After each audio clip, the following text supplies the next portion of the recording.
ഈ മെറ്റബോളിക് സിൻഡ്രോമിൽ ഏറ്റവും പ്രധാനപ്പെട്ട കാരണം ഈ അമിത ന്യൂട്രീഷൻ തന്നെയാണ്. അതായത് നമുക്ക് ആവശ്യത്തിലുള്ളതിനേക്കാൾ കൂടുതൽ ആഹാരം അകത്ത് ചെന്നിട്ടുണ്ടാകുന്ന അമിത പോഷകം. ഇത് കുറയ്ക്കാനായിട്ട് എന്താ ചെയ്യാൻ പറ്റുക? രുചിക്ക് പുറമേ പോകാതെ നമ്മൾ ഹെൽത്തിന് കൂടുതൽ പ്രാധാന്യം കൊടുത്ത് നല്ല ആഹാരശീലങ്ങളിലോട്ട് മാറാനായിട്ട് ശ്രദ്ധിക്കുക. Sitting is the new smoking എന്ന് പറയും. പുതിയ രീതിയിലുള്ള പുകവലിയാണ് ഈ ഒരേ രീതിയിലുള്ള ഇരിപ്പ്. നമ്മൾ കഴിക്കുന്ന ഭക്ഷണം എന്തൊക്കെയാണ് എന്നുള്ളത് കൃത്യമായിട്ട് നോക്കി തിട്ടപ്പെടുത്തി അത് കാലറി ഡെഫിസിറ്റ് ഡയറ്റാണ് എന്നുള്ളത് ഉറപ്പുവരുത്തുക.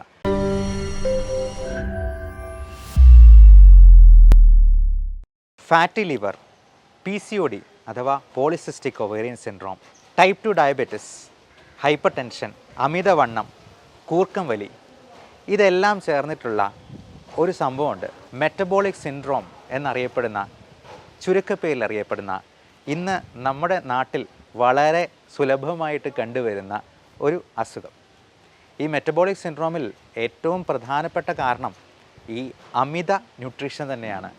അതായത് നമുക്ക് ആവശ്യത്തിലുള്ളതിനേക്കാൾ കൂടുതൽ ആഹാരം അകത്ത് ചെന്നിട്ടുണ്ടാകുന്ന അമിത പോഷകം എന്ന് തന്നെ അതിനെ പറയാം. ഇത് കുറയ്ക്കാനായിട്ട് എന്താ ചെയ്യാൻ പറ്റുക? അതിൽ തന്നെ അതിനുള്ള ഉത്തരവുണ്ട്. ഈ അമിതമായിട്ടുള്ള പോഷണം മാറ്റുക, പകരം കാലറി ഡെഫിസിറ്റ് ഡയറ്റിലോട്ട് മാറുക. അതായത് ഒരു മനുഷ്യന് ശരാശരി ഒരു 1000 കാലറിയാണ് ഊർജം ആവശ്യമായി വരിക. നമ്മളെപ്പോലെ വലിയ കഠിന ജോലികളൊന്നും ചെയ്യാത്ത ആളുകളാണെന്നുണ്ടെങ്കിൽ 1000 കാലറിയിലും കുറച്ച് മതിയാവും. ഈ 1000 കാലറി എന്ന് പറയുന്നത് ചിലപ്പോൾ ഒരു ഗ്ലാസ് പാലോ അല്ലെങ്കിൽ ചായയോ 2 ബ്രെഡോ കഴിക്കുമ്പോഴത്തേക്കും തന്നെ അത് ഉള്ളിലോട്ട് പോകാനുള്ള സാധ്യതയുണ്ട്. അപ്പോൾ ഇതിൽ കൂടുതലായിട്ട് ഭക്ഷണം കഴിച്ചെന്നാൽ, ഇപ്പോൾ 2 ബ്രെഡ് എന്ന് പറയുന്നത് അതിൻ്റെ കൂടെ എന്തെങ്കിലും ജാമോ ബട്ടറോ ഒക്കെ പുരട്ടി കഴിച്ച് കഴിഞ്ഞിട്ടുണ്ടെന്നുണ്ടെങ്കിൽ ചിലപ്പോൾ അതിനേക്കാൾ കൂടുതലാകാൻ സാധ്യതയുണ്ട്. അപ്പോൾ ഇങ്ങനെ കാലറീസ് കൂടുതലുള്ള ഭക്ഷണത്തെ ഒഴിവാക്കി ലോ കാലറി ആയിട്ടുള്ള ഭക്ഷണം കൊണ്ട് നമ്മുടെ വയറ് ഫില്ലാക്കി, വിശപ്പ് എല്ലാവർക്കും ഉള്ളതല്ലേ, നല്ല ഭക്ഷണം കിട്ടിക്കഴിഞ്ഞാൽ എല്ലാവരും കഴിച്ചു പോവുകയും ചെയ്യും. അപ്പോൾ ഈ രുചിയുള്ള ഭക്ഷണം രുചിക്ക് പുറമേ പോകാതെ നമ്മൾ ഹെൽത്തിന് കൂടുതൽ പ്രാധാന്യം കൊടുത്ത് നല്ല ആഹാരശീലങ്ങളിലോട്ട് മാറാനായിട്ട് ശ്രദ്ധിക്കുക. അതോടൊപ്പം കുറച്ച് ടെക്നിക്സ് കൂടി ഞാൻ അതിന് കൂടെ പറയട്ടെ. ഞാൻ പറഞ്ഞ പോലെ ഒത്തിരി വണ്ണമുള്ള ആളല്ലായിരുന്നെങ്കിലും ഇതിനേക്കാൾ വണ്ണം കൂടിയ ഒരു വ്യക്തിയായിരുന്നു ഞാൻ. ഇപ്പോൾ ഒരു 4-5 കിലോയോളം വണ്ണം കുറഞ്ഞു. അതിന് എന്നെ സഹായിച്ചിട്ടുള്ള കുറച്ച് കാര്യങ്ങളാണ് നിങ്ങൾക്കും പറയുന്നത്. അപ്പം നമ്മളെല്ലാവരും ഈ സെഡൻറ്ററി ലൈഫ് സ്റ്റൈലിൽ ജീവിക്കുന്ന ആൾക്കാരായിരിക്കാം, ഒരേ ഇരിപ്പിൽ തന്നെ ചെയ്യുന്ന ജോലികൾ. അപ്പോൾ sitting is the new smoking എന്ന് പറയും. പുതിയ രീതിയിലുള്ള പുകവലിയാണ് ഈ ഒരേ രീതിയിലുള്ള ഇരിപ്പ്. ആ ഇരിപ്പ് ഒഴിവാക്കി ഓരോ 5 മിനിറ്റ് കൂടുമ്പോഴും നമുക്ക് ഒന്ന് എണീറ്റ് നിന്ന് ഒരു ചെറിയ സ്ട്രെച്ചിങ് ചെയ്ത് എക്സസൈസ് ചെയ്തിട്ട് അതിനുശേഷം തിരിച്ച് ഇരുന്നുള്ള ജോലികൾ ചെയ്യാനായിട്ട് നമുക്ക് ശ്രദ്ധിക്കാം. അതല്ല എന്നുണ്ടെങ്കിൽ ഇതേ ഇരിപ്പ് തന്നെ പലതരത്തിലുള്ള മെറ്റബോളിക് സിൻഡ്രോം റിലേറ്റഡ് ആയിട്ടുള്ള പ്രശ്നങ്ങളിലേക്കും വഴിതെളിക്കാം. ഞാൻ ഈ പറഞ്ഞതല്ലാണ്ട് വെരിക്കോസ് വെയിൻ റിലേറ്റഡ് ആയിട്ടുള്ള പ്രശ്നങ്ങളോ വയറ് സംബന്ധമായിട്ടുള്ള ഗ്യാസ്ട്രൈറ്റിസ് റിലേറ്റഡ് പ്രശ്നങ്ങളോ നമ്മുടെ ദഹനം പോലും പ്രോപ്പർ ആകാനായിട്ട് കൃത്യമായിട്ടുള്ള എക്സസൈസ് ആവശ്യമാണ് എന്നുള്ളത് മനസ്സിലാക്കുക. അതോടൊപ്പം നമ്മൾ കഴിക്കുന്ന ഭക്ഷണം എന്തൊക്കെയാണ് എന്നുള്ളത് കൃത്യമായിട്ട് നോക്കി തിട്ടപ്പെടുത്തി അത് കാലറി ഡെഫിസിറ്റ് ഡയറ്റാണ് എന്നുള്ളത് ഉറപ്പുവരുത്തുക. അല്ല എന്നുണ്ടെങ്കിൽ ഈ പറയുന്ന അമിതവണ്ണം ഓരോ ദിവസവും ഇത് കൂടിക്കൊണ്ടേ ഇരിക്കും. അപ്പോൾ ഇങ്ങനെയുള്ള കാര്യങ്ങൾ പ്രത്യേകം ശ്രദ്ധിച്ച് ഭക്ഷണത്തിലും അതോടൊപ്പം നമ്മൾ എക്സസൈസിനും പ്രാധാന്യം കൊടുക്കുക. ഈ എക്സസൈസ് എന്ന് പറയുന്നത് പലപ്പോഴും നമുക്ക് എന്നും 1 മണിക്കൂർ അതിനു വേണ്ടി ജിമ്മിൽ പോയി അധ്വാനിക്കാനൊന്നും പറ്റിയെന്ന് വരത്തില്ല. അപ്പോൾ അങ്ങനെ വരുമ്പോഴത്തേക്കും നമുക്ക് നമ്മുടെ ജോലിയിൽ തന്നെ മാക്സിമം എനർജി കൺസ്യൂം ചെയ്യുന്ന രീതിയിൽ ഉപയോഗിക്കാനായിട്ട് പ്രത്യേകം ശ്രദ്ധിക്കുക. പ്രത്യേകിച്ചും നമ്മൾ കൂടുതൽ നടക്കാൻ സാധ്യതയുള്ള കാര്യങ്ങൾ ഉപയോഗപ്പെടുത്തുക. ചെറിയ രീതിയിലാണെങ്കിലും മാക്സിമം ഊർജ്ജം വിനിയോഗിക്കുന്ന രീതിയിൽ. ഇപ്പം ഏറ്റവും കൂടുതൽ സന്തോഷം തരുന്ന എന്താണെന്ന് ചോദിച്ചാൽ നമ്മുടെ ജോലി ഏറ്റവും ഭംഗിയായിട്ട് ചെയ്തു തീർക്കുന്നത് തന്നെയാണ്. അപ്പോൾ ഇച്ചിരി ഓടി ജോലി ചെയ്യേണ്ടതാണെന്നുണ്ടെങ്കിൽ ഓടി ജോലി ചെയ്യുക. ക്ലീനിങ് പ്രോസസ്സും വീട്ടിലെ ജോലികളും ഒക്കെ കൂടുതൽ എൻജോയ് ചെയ്ത് കൂടുതൽ എനർജി കൺസ്യൂം ചെയ്യുന്ന രീതിയിൽ ഉപയോഗപ്പെടുത്തി തന്നെ ചെയ്ത് തീർക്കാനായിട്ട് ശ്രദ്ധിക്കുക. അതോടൊപ്പം തന്നെ നമുക്ക് ഫലപ്രദമായി വിനിയോഗിക്കാവുന്ന ഒരു കാര്യമാണ് ഇൻ്റർമീഡിയറ്റ് ഫാസ്റ്റിംഗ് അല്ലെങ്കിൽ ഇൻ്റർമിറ്റൻറ്റ് ഫാസ്റ്റിംഗ് എന്ന് പറയുന്നത്. അതായത് ദിവസം 16 മണിക്കൂർ മാത്രം നമ്മൾ ഫാസ്റ്റ് ചെയ്യുക. അത് ഉറക്കം ഉൾപ്പെടെയാണ്. 8-9 മണിക്കൂർ ഉറങ്ങുകയാണെങ്കിൽ ഈ 16 മണിക്കൂർ നമുക്ക് അത്ര അസാധ്യമായിട്ടുള്ളൊരു കാര്യമല്ല. അപ്പോൾ രാത്രി ഒരു 6 മണിക്കിപ്പുറം ഡിന്നർ കഴിച്ചിട്ട് പിന്നീട് രാവിലെ 16 മണിക്കൂർ, അതായത് 10 മണി വരെ, രാവിലെ 10 മണി വരെ 0 കാലറി ഡയറ്റിൽ ആയിരിക്കുക. നമുക്ക് മധുരമില്ലാത്ത ഒരു കട്ടൻ കാപ്പി കുടിക്കുന്നതോ മധുരമില്ലാത്ത ഒരു ഗ്രീൻ ടീ കുടിക്കുന്നതോ ഒന്നും ഒരു കുഴപ്പമില്ല. അതായത് 0 കാലറി ആയിട്ടുള്ള എന്തെങ്കിലും കുക്കുംബർ പോലുള്ള സാധനങ്ങൾ കഴിക്കുന്നതോ സാലഡ്സ് കഴിക്കുന്നതിനോ ഒന്നും അതൊരു തടസ്സമല്ല. അങ്ങനെ 0 കാലറി ഡയറ്റിൽ ഈ 16 മണിക്കൂർ നിലനിർത്തി ബാക്കി 8 മണിക്കൂർ ഭക്ഷണം കഴിക്കാവുന്നതാണ്.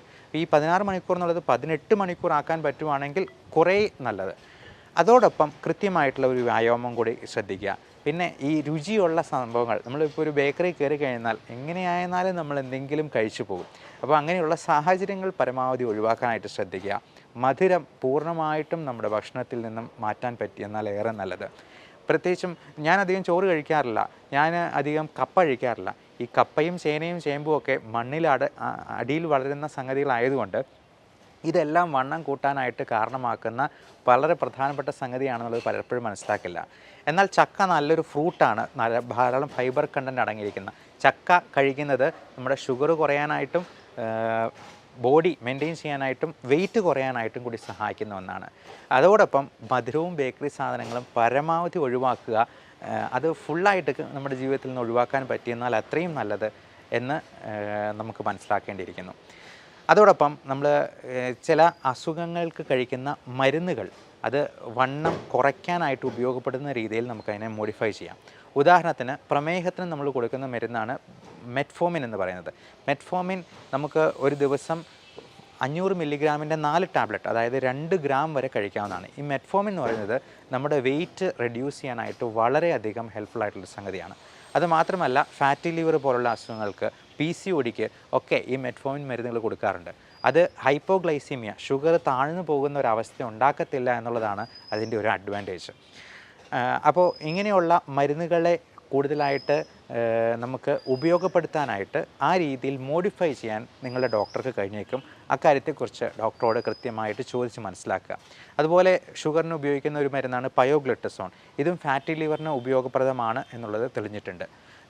അതേപോലെ തന്നെ ചില തരത്തിലുള്ള സപ്ലിമെൻറ്റ്സ്, നമ്മൾ വിചാരിക്കും വൈറ്റമിൻ സപ്ലിമെൻറ്റ് ചെയ്യുന്ന വണ്ണം കൂടുവാണോ. ഇന്നലെയും ഒരു പേഷ്യൻ്റ് എടുത്ത് ചോദിച്ചു. പക്ഷേ D3 ഡെഫിഷ്യൻസി, വൈറ്റമിൻ D3 എന്ന് പറയുന്നത് നമുക്ക് സൺലൈറ്റിൽ നിന്ന് ഫ്രീ ആയിട്ട് കിട്ടുന്നൊരു സംഗതിയാണ്. പക്ഷേ നമ്മൾ വെയിൽ നമ്മുടെ ശരീരത്തിൽ പതിയുന്നത് പോലെ പുരുഷന്മാർക്കാണെങ്കിൽ ഷർട്ട് ഇടാതെ നടക്കാൻ പറ്റും, പക്ഷേ സ്ത്രീകൾക്ക് അങ്ങനെ പോലും ഒരു സാധ്യതയില്ല. അതുകൊണ്ട് വൈറ്റമിൻ D3 95% ആൾക്കാർക്കും ഡെഫിഷ്യൻ്റായിട്ട് കാണപ്പെടാറുണ്ട്. അത് പലപ്പോഴും നമ്മൾ പുറമെ സപ്ലിമെൻറ്റ് ചെയ്യേണ്ടതായിട്ട് വരാറുണ്ട്. D3യുടെ ലെവൽ ചെക്ക് ചെയ്യാൻ തന്നെ 1000 രൂപയോളം ചിലവ് വരും. അതിന് പകരം 100 രൂപയ്ക്ക് നമുക്ക് ഒരു മാസത്തേക്ക് അതിൻ്റെ സപ്ലിമെൻറ്റ് എടുക്കാവുന്നതാണ്. അതുപോലെ വൈറ്റമിൻ E അത് 800 മില്ലിഗ്രാം വരെ നമുക്ക് ഒരു ദിവസം കഴിക്കാവുന്നതാണ്. 400 മില്ലിഗ്രാമിൻ്റെ 2 ടാബ്ലറ്റായിട്ട് കഴിക്കാം. അതല്ലെന്നുണ്ടെങ്കിൽ 800 മില്ലിഗ്രാം ഒറ്റ പ്രാവശ്യമായിട്ടും വേണമെങ്കിൽ കഴിക്കാവുന്നതാണ്. അതുപോലെ തന്നെ ഒമേഗ 3 ഫാറ്റി ആസിഡ് എന്ന് പറയുന്ന മീനെണ്ണ, ചെറുമീനുകളിലൊക്കെ ധാരാളം, അതിലൊക്കെ അടങ്ങിയിരിക്കുന്ന ഫാറ്റ് കണ്ടൻറ്റ് അത് നമ്മുടെ ഗുഡ് കൊളസ്ട്രോൾ കൂട്ടാനായിട്ടും നമ്മുടെ കാർഡിയോ ഹെൽത്ത് മെയിൻറ്റെയിൻ ചെയ്യാനായിട്ടും സഹായിക്കും. മത്തി, അയല, കൊഴുവ പോലുള്ള ചെറു മത്സ്യങ്ങൾ, തുണ്ടൻ മീനുകളോ വില കൂടിയ മത്സ്യങ്ങൾക്ക് പുറകെ പോകേണ്ട ചെറു മീനുകൾ കഴിക്കുന്നത് കറി വെച്ച് കഴിക്കുവാണെങ്കിൽ ഏറെ നല്ലത്. അപ്പോൾ ഈ ഒമേഗ 3 കിട്ടാനായിട്ടും അത് വണ്ണം കുറയ്ക്കാനായിട്ടും സഹായിക്കുമെന്നുള്ളത് മനസ്സിലാക്കുക. അപ്പോൾ ഇങ്ങനെയുള്ള രീതികളിലൂടെ നമുക്ക് പൂർണ്ണമായിട്ടും നമ്മുടെ ആരോഗ്യത്തിലേക്ക് വരാനായിട്ട് ശ്രദ്ധിക്കാം. അതോടൊപ്പം ഡിപ്രഷൻ പോലുള്ള പ്രശ്നങ്ങൾ, ഇതുപോലെ ബുളിമിയ നെർവോസ, അമിതമായിട്ട് കഴിക്കാൻ ആസക്തി ഉണ്ടാക്കുന്ന ഒരു രീതി, അതൊക്കെ കാണാറുണ്ട്. അപ്പം ഇങ്ങനെയുള്ള അവസ്ഥകളെയും നമ്മൾ ഇതിൻ്റെ കൂടെ ട്രീറ്റ് ചെയ്യേണ്ടതായിട്ട് വരും. പലപ്പോഴും ഇങ്ങനെയുള്ള കാര്യങ്ങൾക്ക് ഒരു ചെറിയ ട്രീറ്റ്മെൻറ്റും കൂടെ കൊടുത്തു കഴിയുമ്പോഴത്തേക്കും നമ്മുടെ ഈ ഒരിക്കലും ഉരുകാത്ത വണ്ണവും കൊഴുപ്പുമെല്ലാം നമുക്ക് ഉരുക്കിക്കളയാനും നമ്മുടെ വെയിറ്റ് മെയിൻറ്റെയിൻ ചെയ്യാനായിട്ടും സാധിക്കും. അതുകൊണ്ട് ഇപ്പോൾ മാൽന്യൂട്രീഷൻ അല്ല ഏറ്റവും പുതിയ വില്ലൻ, അത് മോൾ ന്യൂട്രീഷനാണ്. അതായത് അമിതമായിട്ടുള്ള പോഷകം ആണ് നമ്മുടെ ശരീരങ്ങൾക്ക് ആരോഗ്യം ക്ഷയിപ്പിച്ച് കളയുകയും മറ്റ് പല അസുഖങ്ങളിലേക്കും വഴിതെളിക്കുകയും ചെയ്യുന്നത്. പല ആൾക്കാരിലും, കൊച്ചുകുട്ടികളിൽ പോലും 10-15 വയസ്സുള്ള ആൾക്കാരിൽ പോലും അക്കാൻഡോസിസ് നൈഗ്ര എന്ന് പറയുന്ന, അതായത് ഈ കഴുത്തിന് ചുറ്റും കറുപ്പ് നിറമായിട്ടൊക്കെ വരുന്നത് കാണാം. അവരുടെ ആ ശരീരപ്രകൃതി കാണുമ്പോൾ തന്നെ നമുക്കറിയാം എന്തെങ്കിലും അസുഖങ്ങൾക്കുള്ള സാധ്യതയുണ്ട്. കൊച്ചു പെൺകുട്ടികൾക്കാണെങ്കിലും PCOD പോലുള്ള പ്രശ്നങ്ങൾ. അപ്പോൾ ഇതെല്ലാം കൺട്രോൾ ചെയ്യാനായിട്ട്, ഈ മെറ്റബോളിക് സിൻഡ്രോം കൺട്രോൾ ചെയ്യാനായിട്ട് ഒബീസിറ്റി നമുക്ക് വരുതിയിൽ വരുത്തേണ്ടത് അത്യാവശ്യമാണ്. വെയിറ്റ് റിഡക്ഷൻ എങ്ങനെ ചെയ്യാമെന്നുള്ളതിനെക്കുറിച്ച് നിങ്ങൾക്കും എന്തെങ്കിലും സജഷൻസ് ഉണ്ടെങ്കിൽ താഴെ കമൻറ്റായി രേഖപ്പെടുത്താവുന്നതാണ്. മറ്റുള്ളവരുടെ അറിവിലേക്ക് ഇത് ഷെയർ ചെയ്യാൻ ശ്രമിക്കുക. എന്തെങ്കിലും സംശയങ്ങളുണ്ടെങ്കിൽ താഴെ കാണുന്ന നമ്പറിൽ നിങ്ങൾക്ക് എന്നെ വാട്സപ്പ് ചെയ്യാവുന്നതാണ്. 9567710073. എന്തെങ്കിലും ഓൺലൈൻ കൺസൾട്ടേഷനായിട്ട് ഇപ്പം നമ്മുടെ മോഡേൺ മെഡിസിൻസ് എല്ലാം റൗണ്ട് ദ ഗ്ലോബ് എവിടെ വേണമെങ്കിലും അവൈലബിൾ ആകുന്നതാണ്. അപ്പോൾ അങ്ങനെയുള്ള തരത്തിലുള്ള ഓൺലൈൻ കൺസൾട്ടേഷനിലേക്ക് നമ്മുടെ പുതിയ മെഡിക്കൽ രീതികൾ മാറിക്കൊണ്ടിരിക്കുന്ന ഈ സാഹചര്യത്തിൽ അതും ഉപയോഗപ്പെടുത്താവുന്നതാണ്. എല്ലാവർക്കും നല്ല ആരോഗ്യം ആശംസിക്കുന്നു. നന്ദി, നമസ്കാരം.